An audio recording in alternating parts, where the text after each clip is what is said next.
Good evening, Kanitib. Balik po tayo dito sa ating programa sa The Philippine Native Chicken Digital TV. We're broadcasting live dito po sa Technology Business Center, dito mismo sa loob ng campus ng Central Philippine University. Ang CPU po is a private university po, headed by President Dr. Chodorosa Robles, kasama ng aming Chairman of the Board Trustee, Attorney Peter Corbera. The Philippine Native Chicken Digital TV po is managed and operated by the College of Agriculture, Resources, and Environmental Sciences, dito mismo sa may CPU. Dito po kami sa may Haro, Iloilo City. Nagbo-broadcast po ng live. Tonight, kasama po natin ating technical, si Ms. Dana Marie Istoy Gabasa. This is your pen and host. Kakakibat nyo sa pag-alagang Native Chicken and commercial scale. Ka-Native, si Philippine Native Chicken. Doc James, for short. Magandang gabi po sa ating mga ka-Native, in different parts of the country, na kung saan po patuloy po sa pagsubaybay sa ating programa dito po sa The Philippine Native Chicken Digital TV. This is our regular program, and we devoted na ang buong buwan ng October po. We'll be doing what they call the lecture series on the growing native chicken for market. Ibig sabihin po, this will be the topic that we have. Yung kung bakit if you found this program informative, paki-share naman po diyan sa inyong respective pages na kung saan po at least kahit paano po marami matulungan natin na nangailangan ng teknolohiya tungkol sa pag-alaga ng native chicken in commercial scale. And then we'd like also to extend our gratitude for the trust and confidence ng ating mga native all throughout the country that keep on visiting our research station dito po sa may Iloilo City. Thank you. Yung kung bakit na sa ating mga native na gusto po bumisita, makita na actual ang ating research station, you can visit dito po sa may Central Philippine University. Paki-contact lang kay Ms. Dana, dyan mismo sa ating pages makikita ang mobile number ni Ms. Dana. Para at least kahit paano po makagabay po kami sa inyo if you need guidance, and at the same time, Ms. Dana can set your schedule na kung saan po pwede po tayo magkita personal. And this is what we call the commitment of Central Philippine University as part of our outreach program, especially in the research center that we have. Dito kasi sa may Philippine Native Chicken, may tatlong center na po tayo.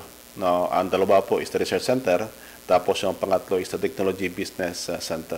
We have the research center for product development, and the other one is the research center for Philippine Native Chicken. Ito po ang mga ginagawa natin, kung saan po patuloy po tayo sa panaliksik para makatulong sa ating mga raisers ng native chicken, not only in the Philippines but in other part of the country, other part of the globe. And thank you also to our followers in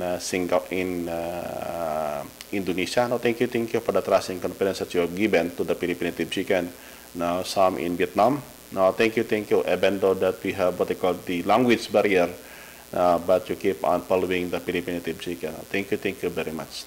So ngayong gabi, we'll be continue discussing some of the item na kung saan napag-umpisa natin noong nakarang linggo, about the growing of Philippine Native Chicken in commercial scale.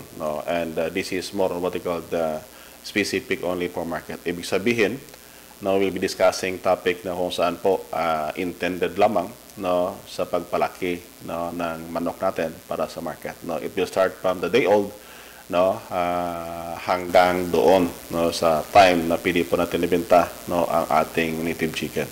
Kaya lang, ang isa ating titingnan dito, it is more of what we call the teknolohiya po na na-generate dito mismo sa loob ng Central Philippine University. Sa ating mga ka-native that would like to ask questions about the technology, paki-reserve po ng inyong mga katanungan, because we'll be finding time na kung saan po makasama po ninyo si Philippine Native Chicken, na kung saan po ang lahat na pag-usapan natin is tungkol about the questions that you have. So kung may mga katanungan po kayo, pwede po naman ang gawin po natin, i-sulat natin para pagdating ng panahon na kung saan po we'll be opening our live stream in terms of the question and answers. You can have it be asked to us. Ito po kasi palagi ang titingnan natin na kung saan po makatulong ang Central Philippine University sa lahat ng mga native no, all throughout the country, no, nangailangan po ng tulong, no, ni Philippine Native Chicken. No, actually, we are based here at Central Philippine University. Ang aming university po is tasked, no, also to do this one extension work, and we're expanding the horizon, na mas marami po ang mapaabutan, no, ng ating teknolohiya, no, na ginawa, no, dito po o sinaliksik, no, dito mismo sa may Central Philippine University. No, but before we continue, kaunting patatas muna sa Philippine Native Chicken para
balik po tayo dito mga kanitib, no, sa ating programa sa The Philippine Native Chicken Digital TV.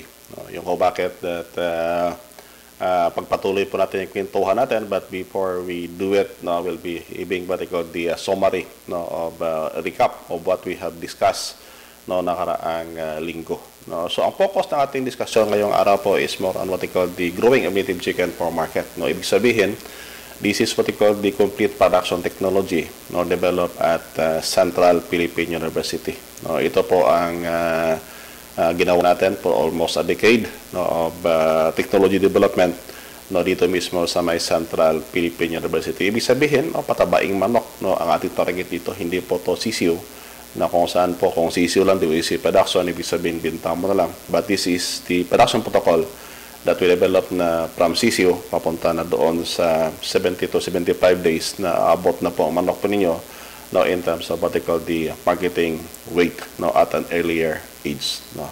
So usually po ang focus, no, ng ating pag-alaga na manok, no, possibly, no, these are what they call the two major product that we have.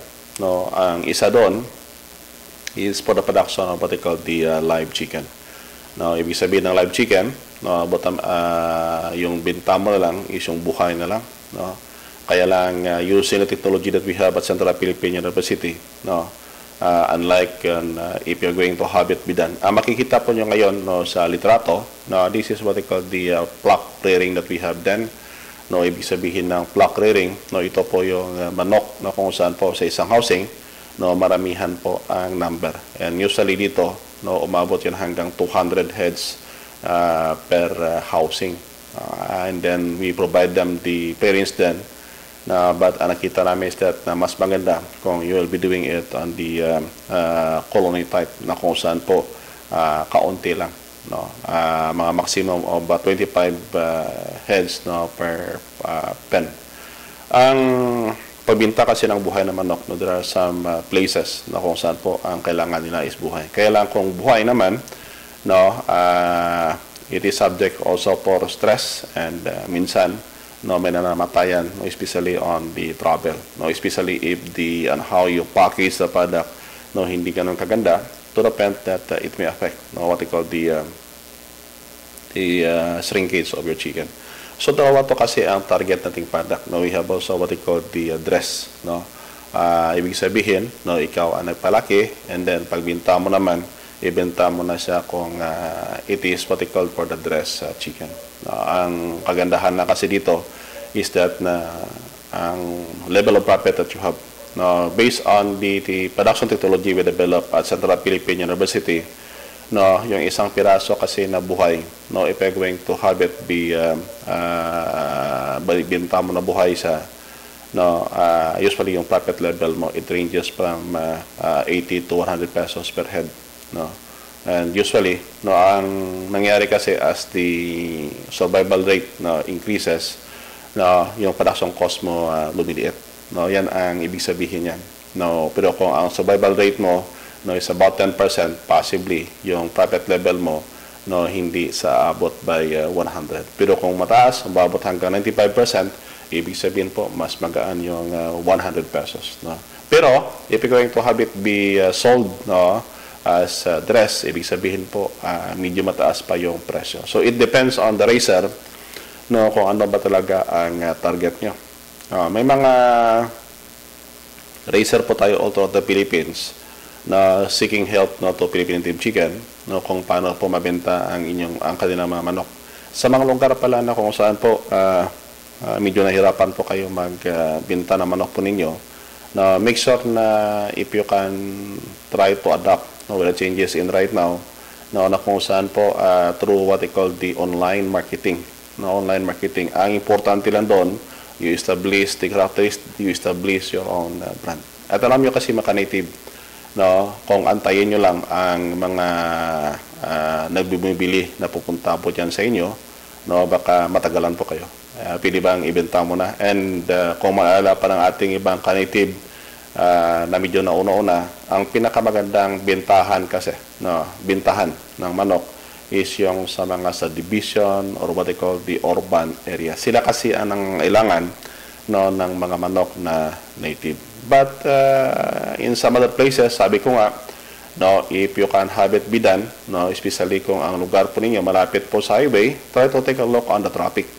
Na ibig sabihin ng traffic, no, yung mga dumadaan na mga sasakyan, no. Kung maraming private, ibig sabihin that is a good place for to market your product. No, possibly you can prepare, no, dalawa. No, you can have the buhay, and the other one is what they call the dress. Actually, in Central Philippine University, may additional product pa tayo. No, we have what they call the ready to eat. Ibig sabihin, no, yung manok na benta mo, no, naluto na yan, pre-cook na yan, no, at saka kung gusto ng buyer, no, bilhin yan, pilin lang bilihin yan, and then initin lang pag microwave na nila pagdating nila sa kanilang bahay. And we have also what they call the ready to cook. Ibig sabihin, lahat po ng ingrediente, no, sa pagluto ng manok nandyan na mismo sa manok. So ibig sabihin, pagdating doon sa bahay na bumili, no, ang kailangan niya lang iluto na lang, no. But it depends on the market that you have.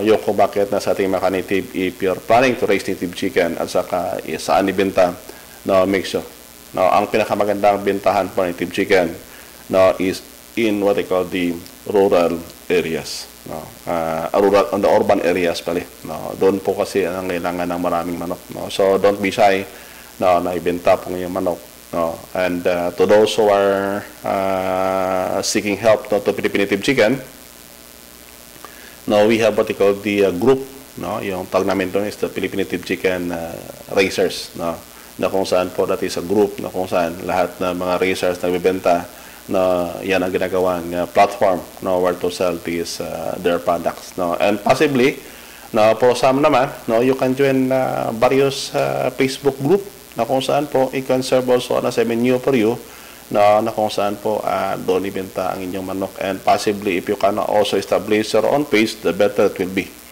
Ang tandaan na natin, pag nabibenta po tayo ng manok sa online, no, wag po nyo sirain ang inyong integridad. Otherwise, no, pag sinira nyo yan, no, you are also the one affected, no, by evil doings, no. And that is why that PDBA, no, integridad po ang kailangan natin. And beside the quality of the product, no, must be consistent, no.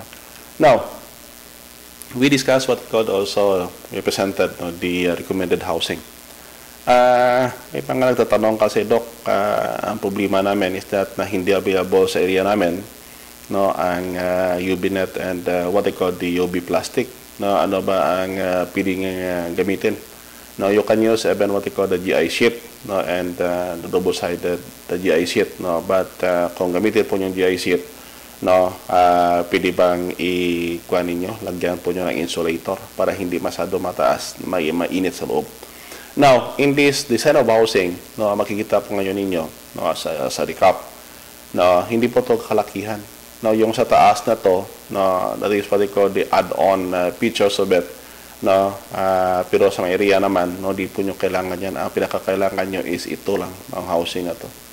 Na actually ang height niyan na mula dito sa mataas na bahagi papunta po dito sa baba na yan, na that is only maximum of about mga 7.5 feet. 7 feet can be done. No? Yan, no, pwede po natin magamit. No? Ganyan lang po kababa. But ang area naman na kung saan po medyo maginaw ang lugar po ninyo, no, you can even have it be lowered up to 6 feet. No? Ang punto doon na para at least yung ihip na hangin, no, can be controlled.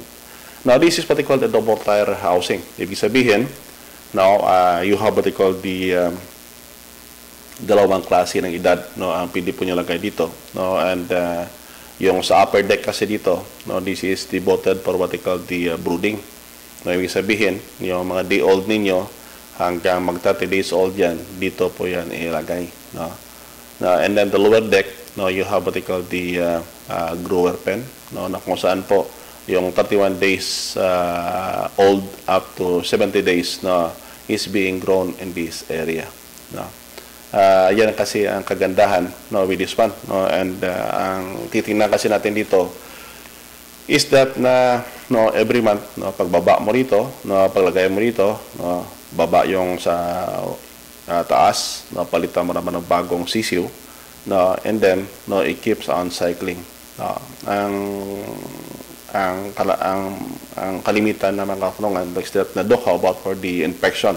Yung kung bakit that we are using what we call the Rizal, kasi ang purpose ng Rizal is that na pag contaminated na siya, no, you can have it be removed. No, i-remove po ninyo, no, and then palitan ng bago, no, and then as you remove it, no, pwede naman na gawin po ninyo, no, i-disinfect po ninyo ang buong area. No, ang purpose ng disinfection is that na yung mga mikrobyo na possibly, no, nandyan sa paligid niyan, mapatay po ng disinfectant. No, but to make sure na ma-disinfect na, no, at the same time, no, ma-control yung hanip, no, especially in the Rizal. No, yung kung bakit kasi ang sa Rizal kasi, no, ang problema po natin palagi is what we call the small crawling insect. No, maliit na mga insekto na gumagapang. No, ang tanong ng ating mga ka-Rizal, no, is that how to control it. No, ang isa sa suggest namin, you can use what we call the bleach. No, ang bleach na yan, no, ang regular na bleach, no, yan ang pili po niya magamit to control what we call the presence of what we call the small crawling insect. So at least dual action. No, you can have it be disinfected using the bleach at the same time, no, controlling the possible infestation of the insects. No. Yan, no, yung kung bakit na kahit na, no, magkaibang edad sa taas at sa baba, but with the presence of what they call the little material na pinapalitan po nyo, na malaki po ang may tulong yun. No, yan mga ka-native ang isa sa kagandahan, no, ng design na develop dito at Central Philippine University. No, because mga ka-native, when we conceptualize, no, this kind of design, no, marami din contribution kasi ang ating mga kasamahan sa industriya. Na sabi Doc, no, we know that the GI pipes medyo may kamahalan ng konti. No, kaya nga sabi namin is that na if you are really interested, no, na kung saan po, no, i-implement or to adapt the design, no, you can use what they call the locally available materials. No, yung kawayan, no, wood, and even the nipa shingles. Now, provided na i-treat po natin ang ating locally available materials, lalo na yung mga mabilis mabulok.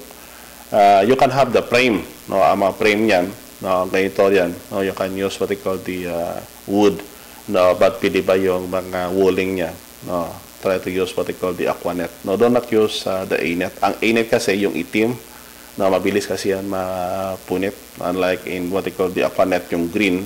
No, you can use yung butas niya, no, 1/2 inch can be good, na up to 1 inch yung butas, no, ang diameter ng butas. No, yan kasi ang ideal, no, para po dito sa ating mga sisiyo kasi pag sobrang laki kasi, no, baka mangyari, no, umalpas yung ating mga sisiyo. So 1/2 inch, no, na butas na can be good, no.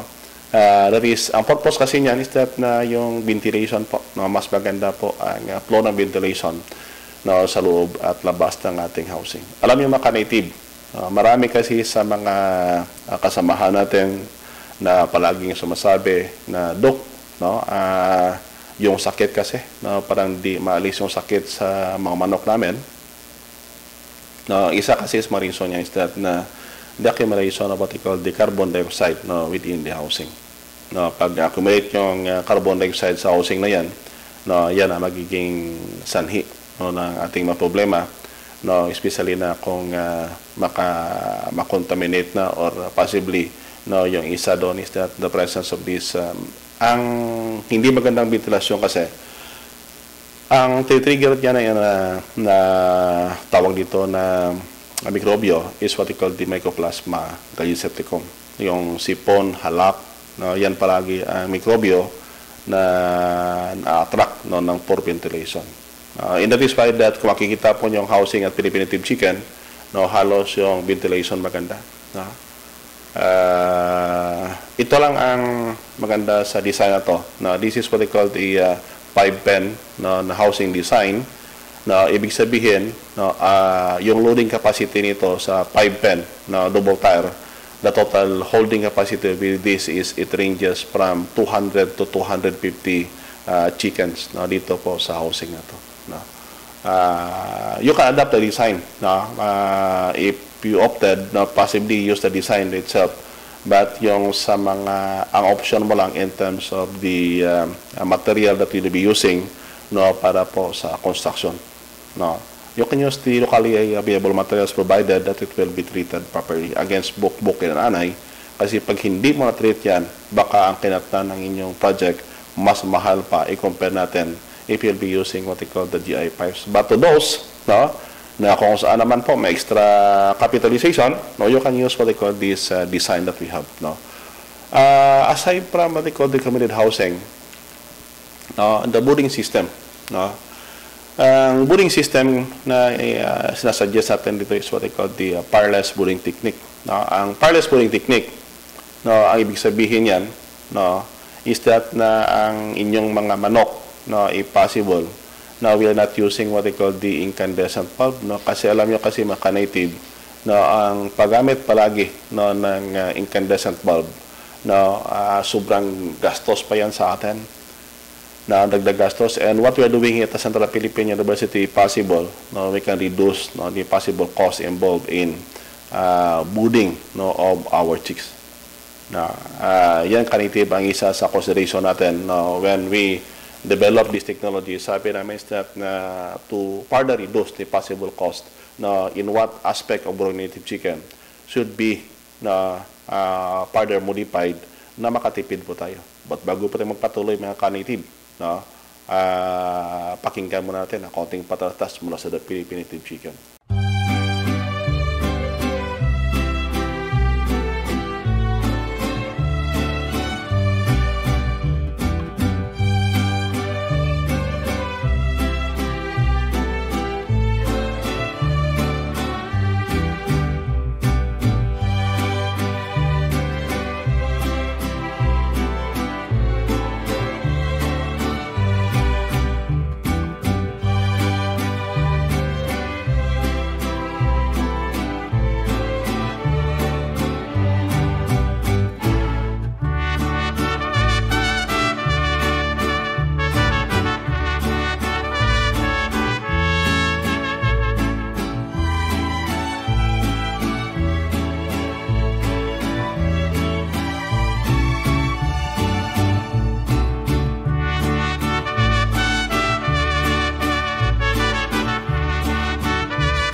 balik po tayo dito mga ka-tip sa ating programa sa The Philippine Native Chicken. Balik po tayo dito sa ating lecture series for this month of October. Growing native chicken for market. Ang intention talaga is to produce native chicken na kung saan po patakihin, patabain, at saka ibenta po sa palengke. This is what I call the technology we developed here at Central Philippine University. And we're doing it for this month of October para po at least matulungan po ating maka-native all throughout the Philippines na kailangan po ng teknolohiya mula sa the Philippine Native Chicken.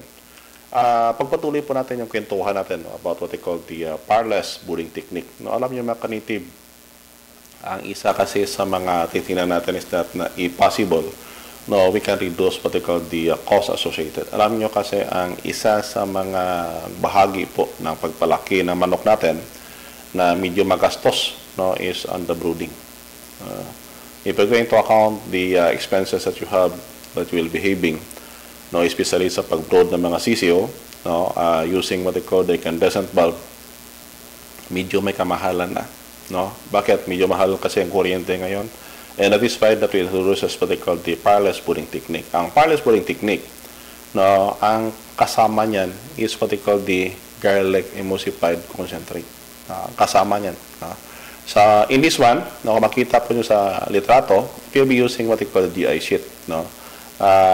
This is what they call the picture of the housing constructed by Sir Rene Sugidi in Santa Barbara, using what they call the, yung sa taas kasi nito mga ka-native na is what they call the DI sheet. Yung may mga lumang DI sheet kasi si Sir Rene. So yan ang ginamit niyang pang bubong dito. But we have discussed na sabi ko kay Sir, pwede ba ang gamitan mo ng ng tawag dito ng insulator. But this is what they call the double-sided insulator. Ang purpose niya kasi maka-native na ma-control niya ang pagpasok ng init, especially during what they call the summer. Alam niya maka-native dito sa Pilipinas pag summer, kahit hindi nga summer, yung temperature umabot hanggang 31 degrees centigrade. Yung kung bakit that lalo na pag summer mas mataas, and that is why that we suggested to put what they call the insulator within dito po sa ilalim ng GI sheet. Now, ang rice kasi mga ka-native, this is what they call the litter material. I've been reporting up. Ito pong itim na to, this is what they call the UV net namin na mga tira-tira. But kung wala po sa lugar ninyo, if you have the access, hindi yung aquanet kasi, yung itim na aquanet, hindi pala A-net pala. Ang problema natin medyo malaki-laki ang butas. So mas maganda if you have the kulambo, or what they call the mosquito net na pwede po nyo gamitin, itahi nyo lang na kasya dito po sa kanyang pen. Ang brooding pen na to, kasi ito sa ilalim, yung sukat nito, this is 4 feet yung width niya, and then yung haba niya naman is 8 feet. Samantala sa ating brooding, ang haba niya 8 feet din, kaya lang yung width niya naman is 2 feet, tapos hinati natin sa dalawa. This is what they call the 2x4 na pen, and the holding capacity of this one is maximum of 15, but if possible pwede pa nyo na bawasan hanggang maximum natin is about mga nandoon na bawasan nyo hanggang 13 or 12. Kasi kung ang numero po ng manok natin is less, ibig sabihin there will be less competition at saka yung paglaki nila mas mabilis kasi. Unlike in the growing of what they call the broiler, kung saan po ang broiler naman, ang nangyari sa broiler, ang tawag dito, yung tawag namin is what they call the hindi sila ganon kulit compare na native. So yung kung bakit na yung stocking density niya per square meter medyo marami-rami, but for us here based on the study we have possibly ang isang pen na to, this is a 2 feet by 4 feet, yung taas niya naman maka-native, you can have it 15 to 18 inches. So ibig sabihin it is about one foot and a half na can be done no dito po sa taas no. Ang palagay kasi dito makanitib ng rice hull na to sa loob nito na wag po niyo lagyan ng decomposing rice hull no. Maging problema po natin pag decomposing rice hull yan no, marami kasing insekto diyan no, and beside no, baka ang contamination level mataas. Yung kung bakit possible no, you can use what they call yung Fresca, yung bago talaga na rice hull na pero before you will be putting it na inside the housing, even dito po sa grower na pwede bang ipahanginan mo natin para at least yung mga dust particle or what they call the smaller particle na will be removed no, sa rice hull na yan. No, alam niyo makanative kasi yung dust particle na yan na that is very delicate no, sa ating mga manok. No, baka sometimes no, sabihin mo no, akala mo lang sipon no, and then you keep on putting up antibiotics or what they call the phytobiotics we develop, yun pala hindi pala due to microorganism but it is due to kumapit no, ng mga dust doon sa respiratory tract ng inyong mga manok. So mas maganda kung gawin po ninyo no, panginan po ninyo and then Fresca no, possible bago po nyo lagay dito no, pili nyo rin na ibilad sa araw para at least no, yung ibang moisture no, maalis pa. Ang purpose kasi yung mechanitive is that na ang ating rice hull na it serves as what they call the insulator no, sa mga sisiyo. No, kasi kung maginaw kasi ang nagawa ng mga sisiyo sa loob nito na gumagawa sila ng hukay dito na ibinabaon yung sarili nila no, para hindi sila maginawan kung gabi. That is what they're doing and that is why na kung gawin po natin pwede bang 3 to 4 no, inches yung kapal no, ng rice hull na yan.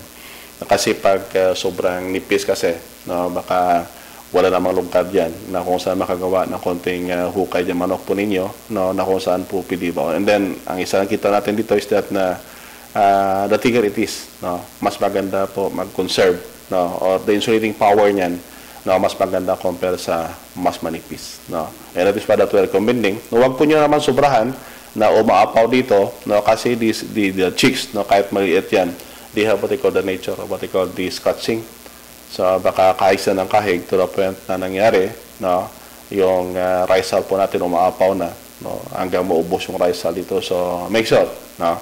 And ang replacement kasi nito, no, dito, no, for the brooder, no, you can have it twice, no, ibig sabihin ng twice, no, if you be rearing dito sila, no, for 1 month, ibig sabihin, you can have it be done no, every 15 days. But kung maraming rice hull sa lugar niyo, no, you can have it be done na every 2 weeks, no, palitan po nyo. No. Ang frequent no, na pag-replace po ng litter material no, dyan sa ating manukan no, can be of help na kung saan po ma-minimize po natin ang infection. And that is one of the reason why at Central Philippine University, yung mortality natin manok no, masyadong maliit. No, it is because na ang rice hull no, pinapalitan po natin periodically.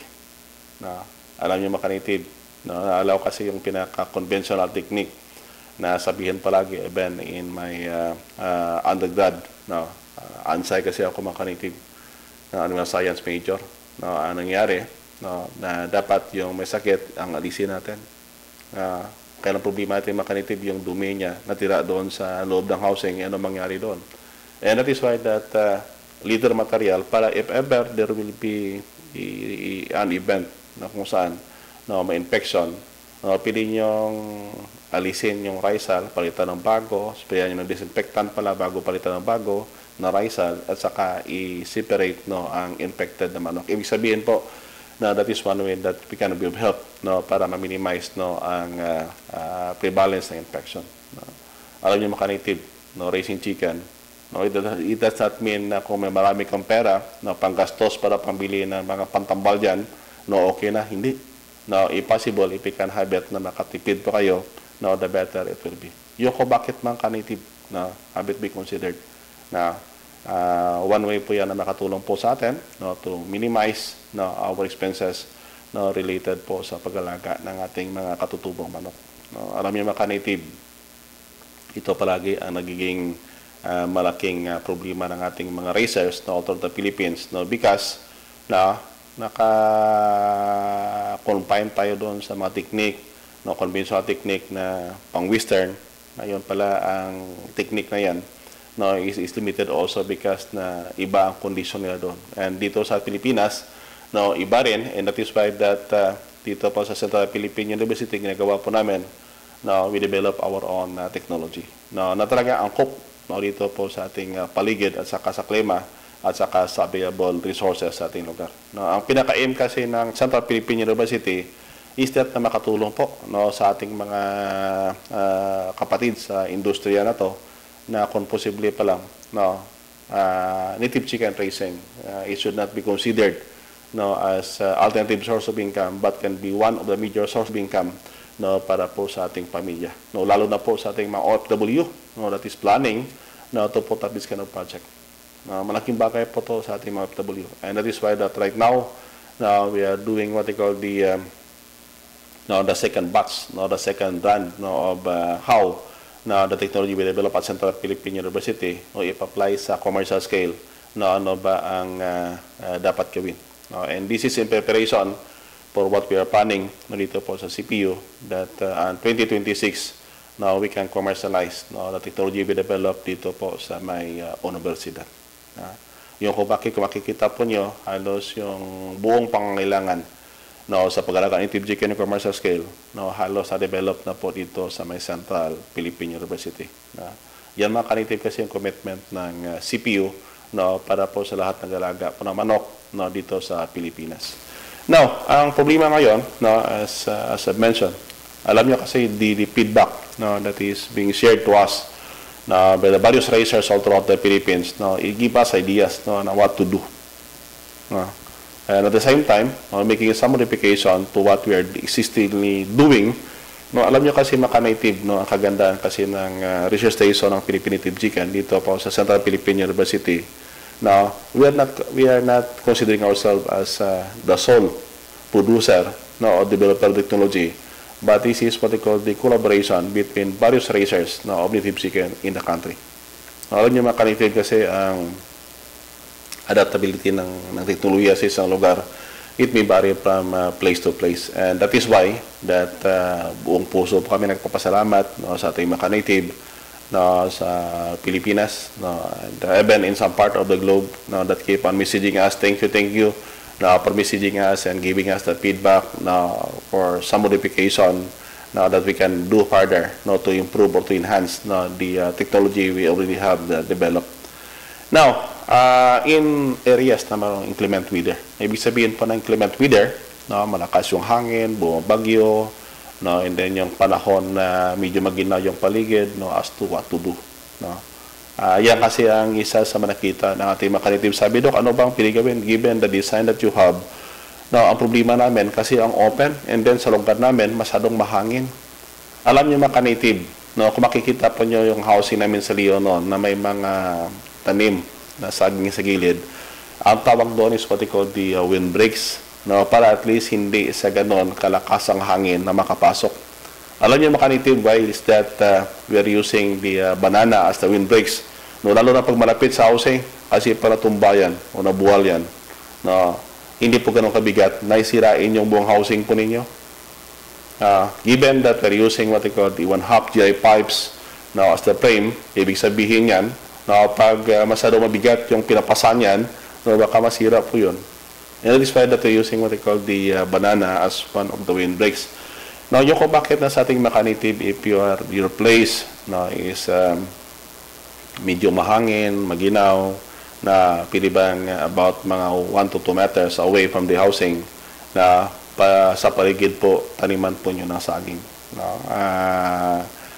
Possibly you can have about dalawang linya ng saging, no, para at least, no, you can plant the banana na alternately para at least may isala na nila, or they can filter the air that is penetrating inside the housing at the same time, no, during summer, no, kung may saging po mas maginaw, no, may ibsan na konti, no, yung init, no, because ng saging pag nag-filter yan ng mainit na hangin, na maginaw na po ang kanyang maibigay sa atin na hangin.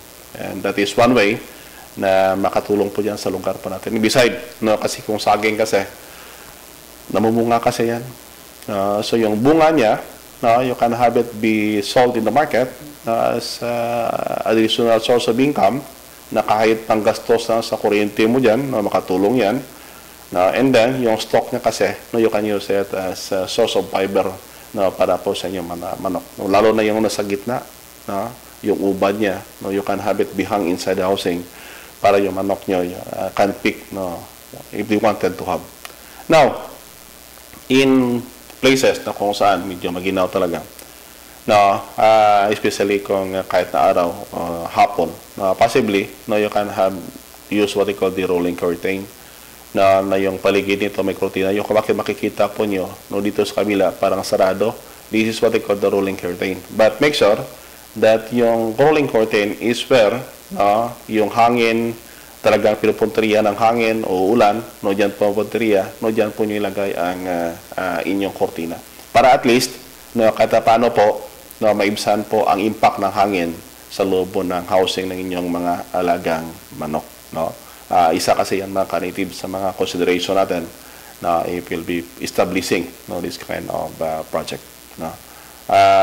Usually kasi bakit na ginagawa natin to na sa isang bahagi na medyo open ang konti, no, open. No? The purpose of it is that na at least, no, hindi po ma-confine yung hangin mismo sa loob. Alam nyo, as your chicken na breath na it accumulated gases doon sa loob.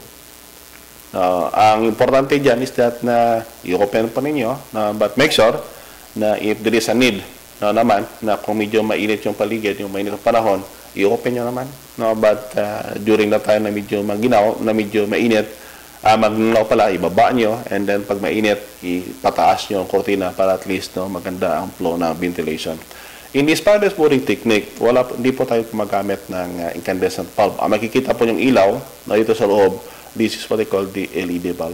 No, if you can have it, 3 to 5 watts is enough na, as a source of lighting, no, sa loob po ng housing ng inyong alagang manok, mga ka-native. So, yan ang ginagawa natin. Bakit po nalagyan pa natin ng ilaw, no, yung loob ng housing ating mga alagang manok? Alam nyo mga ka-native kung bakit matagal lumaki ang mga manok na hagala, it is because na kung gabi po, no, hindi po sila makakain o makatuka ng kanilang patuka. Yung kung bakit na medyo matagal lumaki. But try to it, mga ka-native. As I mentioned, nung nakaraang linggo, try nyo. The process between the larger genetic group and the smaller genetic group. Malaking bagay po may tulong yan, no, para po na mapaikli po natin, no, ang growing period ng ating mga manok. So, hoping, no, sa ating mga ka-native dyan na this is one way, no, that we can be of help, no, sa ating mga kaibigan dyan na talaga nangangailangan po ng tulong. No, and looking, no, yung kung bakit na we are using this design, no, na kung saan po, minsan sabi ng iba pumunta dito, na para bang bahay-bahayan lang. No, but there is always a purpose on it. If we want to reduce the incidence of infection, make sure ventilation is proper. But before we continue, konting patatas muna mula sa Philippine Native Chicken. Have you been working for so long to improve the production efficiency of your native chicken farm? If so, before you turn to declare bankruptcy of your project, turn to our technical support services here at the Philippine Native Chicken. Let's face it, several organizations or individuals offered seminars, webinars, or production inputs but have a limited support system when you need it most during your operation. That's why you need someone in your corner who can help you to face the expected risks squarely. The best part is if we can't help you or we don't agree to take your case, there is no out-of-pocket cost to you. Browse our page for more learning materials that can be of help to you.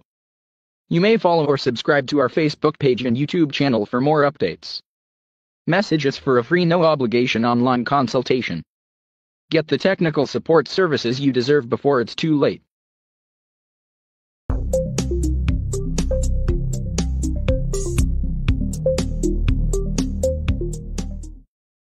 Ano ang sakit na coryza sa manok? Ito ay ang pagpamamaga ng mata ng inyo alagang manok. May maraming kadahilanan ang sakit na ito. Ang isa nito ay ang madumi na kapaligiran. Kung ito ang dahilan, panatilihing malinis ang paligid. Ang nabubulok na dumi ay ang siyang malimit na dahilan. Linisin ang loob ng pabahay at alisin ang mga dumi. Gumamit ng CPU garlic tea bilang pantambal at prevention sa sakit na ito.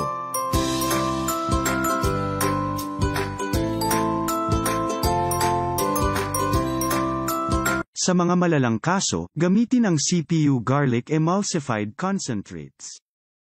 If you're in need of alternative medications for your native chickens, probably have a lot of questions, such as, will it is more effective to control infections? Does it improve the immune response of the flock? Or even, how can it help the consumers of the processed native chicken? We have years of experience in raising native chickens in thousands of numbers and using our developed phytomedicines. Phytomedicines are alternative medications derived from plant extracts that have undergone a series of studies to establish the standard processing, concentration, and packaging for it to be users-friendly. We are introducing the CPU garlic tea, a new innovation that helps to prevent and control infections due to Staphylococcus aureus. All you need is to submerge a tea bag over 15 liters of clean drinking water overnight and offer it in the morning among the chickens. It also enhances the growth performances of your native chickens by enhancing the immune response of the infected flock. Our studies further showed that it effectively reduces the cholesterol and uric acid level in the meat and eggs of treated chickens. A healthy and safer option in mitigating the Staphylococcus aureus while producing nutritious native chicken products. So what are you waiting for? You could contact the given numbers for more information and orders. Balik po tayo mga kanitib dito sa ating programa sa The Philippine Native Chicken Digital TV. No, mga bagay-bagay na kung saan pinag-usapan pa natin tungkol sa pag-native chicken and commercial scale. Na pagpatuloy pa natin yung diskusyon natin, no, sa ating pag-alaga ng manok, no, na kung saan po intended talaga for market. No, ang isa palagi is that na we end up discussing, no, kanina, no, we are discussing about what they call the inclement weather. No, yung ko bakit na pili ba lagyan natin ng cortina, no, na kung saan po possibly po na kung saan mabawas-bawasan natin po ang impact ng hangin, no, at saka yung ulan possible, no, kasi ang problema natin kasi pag umulan kasi pang mabasa yung ating risal, no, diyan sa loob po baka it can affect, no, yung overall, no, health of our chicken. And that is why that kung pili pa lang, no, ma-minimize pa natin habit bidan mga ka-native. No, otherwise kasi, no, pag hindi po natin lagyan yan ng rain curtain, no, like what you have seen, no, in this picture, no, baka slide pala, no, baka masyadong masakit pong impact niyan sa ating manok. No. It can lead on also to what we call the stress. Wag po natin lang na siyadong lagyan ng tawag dito na halo sarado, because if masyadong sarado yan, no, baka mangyari, no, ang hangin po hindi makalabas. No, ang walang problema na kasi ang sisiw niyan pag naka-adapt na kasi sa ating housing, no, ang ginagawa niyan, no, binabaon yung sarili niya sa risal para hindi sa maginawan. And that is why that sabi natin kanina is that na pili ba yung kapal niya about 3 to 4 inches. No. Ang palagay kasi ng cortina diyan, no, kung makikita po niyo, pili bang lagay natin, no, on this side, no, na kung saan po saan nagmula ang doon talaga pumapalo yung ulan, and make sure na yung ating cortina halos na sa ilalim para hindi po makapasok, no, ang tubig ulan, no, dyan mismo sa ilalim, no, sa ating grower, no. And then possibly ba kanitib lagyan ba natin dito ng what they call the canal para yung tubig na dumaan dito, no, at least going, no, palabas po natin sa ating project area, no. Alam niyo makanitib kasi pag nabasa, no, yung risal sa loob ng inyong manukan, no, pili bang palitan nyo na, no, wag ninyong antayin except kung sunod na araw mainit na, no, mabilis kasi yan matuyo, no, lalo na pag medyo mahangin at saka mainit. Pero kung tuloy-tuloy at saka sa tingin nyo, halos tumutubig na yan, no, palitan po nyo. Otherwise kasi pag hindi mo pinalitan yan, na malangay sa langan ninyong overall health ng inyong mga alagang manok. And the other thing is that na pag ginamit po nyo, no, ang kapartner palagi kasi ng ating parlous brewing technique, no, is what they call the garlic emulsified concentrate. No, yung kung bakit ba carnitive, na wag po kayong kalala, no, hindi yan hindi yan expensive. No, ang 50 ml niyan, that is only 279. Pero ang gamit po ninyo, no, 3 patak lang yan, no, for every kilo of your feeds. No, yan kasi carnitive kung paano po tayo makatipid. Na 3 patak lang bawat kilo, no, para at least, no, makatipid po tayo, no. And kung sa sisiw kasi hindi naman ganoon kadami ang kinakain yan, so ibig sabihin, no, mas makatipid po tayo. And besides, alam niyo mga carnitive, of all the phytomedicines that we develop at Central Philippine University, no, ang garlic emulsified concentrate po is a broad spectrum man. Ibig sabihin, no, medyo marami-raming infection po ang kaya niyan ay control. No, at saka kung bumigay po kayo ng any garlic product that we have, no, either it is garlic tea, no, or the garlic tablet or the garlic capsule, no, hindi po nyo kailangan na magbigay po ng dewormer po, because the garlic by itself, the product by itself, no, is already what they call a dewormer. No, yun mga carnitive na kagandahan, no, of using what they call the garlic emulsified concentrate, no. Palagi kasi yan ang partner ng ating parlous brewing technique, no. We don't have, no, what they call the incandescent bulb as the source of heat, but we are using this garlic emulsified concentrate as the source na kung saan po it used to promote no natural production of heat na within the body of our chicken. And kaganda niya carnitive because that is a plant extract. Ibig sabihin po, no, maganda po sa ating kalusugan. No, yan kasi carnitive ang bintaha, no, about this technology, no, and there is always science behind it, and we are glad, no, sa ating carnitive na mula pa noon ang suporta sa Central Philippine University Research Center for Philippine Native Chicken, patuloy na patuloy. I know that hindi po kami nagtagal na ganito without your support. And we are also glad, no, sa ating mga private individual na naniwala po kay Philippine Native Chicken that keep on pouring, no, bibigay po ng karagdagang pundo po sa Philippine Native Chicken, no, para po maituguyod itong gawain natin. I know that ating kasing target dito is that na to provide, no, livelihood lalo na po sa ating mga OFW na malayo po sa inyong mahal sa buhay, na raising chicken can be one of your main source of income dito on the days to come. And that is why that sabi namin dito sa Philippine Native Chicken na can we have it be done na pagkatapos natin sa pag-develop na, no, through what they call the molecular process, na pili bang i-commercialize na natin, no, ang ating teknolohiya, no, and finding means on how to do it para at least, no, makatulong po, no, sa maramihan sa buong Pilipinas. May mga lugar kasi dito sa atin na kung saan po ang bilihan ng manok sobrang baba, no, and beside, no, pag nagdating naman doon sa palengke, no, sa mga processor, no, sobrang mahal naman. Ibig sabihin, no, dalawang bahagi po ng industriya ang kawawa palagi. No, we have what they call the consumers and the other one is what they call the raisers. And that is why that we would like to bridge this gap. Para at least kung mag-bridge natin yung gap na to, na malaking bagay na yan sa ekonomiya natin. Ang kagandaan na kasi mga carnitive is that ng ating teknolohiya, no, developed by us, Filipinos, ibig sabihin po na magiging libre na po tayo sa dependency, no, to other countries, no, when it comes po sa technology and even the source of our tawag dito yung source ng ating inputs, no, because na kung gawa dito sa atin, no, gawa dito sa Pilipinas, no, ibig sabihin, no, most of the material or the resources that we're using, no, is available in the Philippines. No, hindi mo na kailangan na mag-import. Ibig sabihin, no, whatever income that we can have, no, malaking saving na. Para kang sa isang pamamahay mga carnitive na kung lahat-lahat ng pangailangan mo nandiyan sa paligid mo, within your reach, no, hindi mo kailangan bilhin doon sa palengke, Ang bili mo na sa palengke, no, yung mga necessity mo na, ibig sabihin malaking saving na yan sa ating ekonomiya.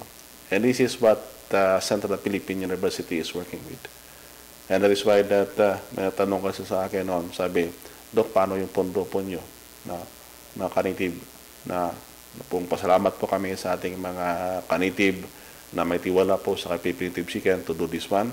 Sabi ko nga, now, we are doing this one not because of the income, but we are doing this one to help the economy as a whole.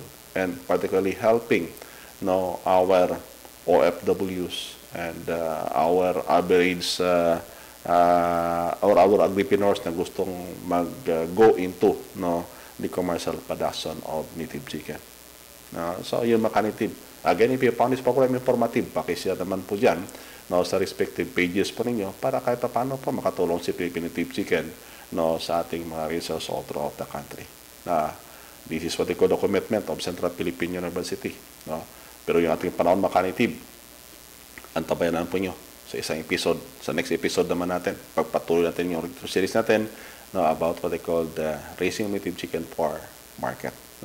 In behalf naming Presidente, Dr. Teodoro Bless, kasama na po kami Chairman of Board of Trustee, Attorney Peter Corbera, at saka sa aking sparring partner, technical, si Mr. Namari Istoy Gabasa.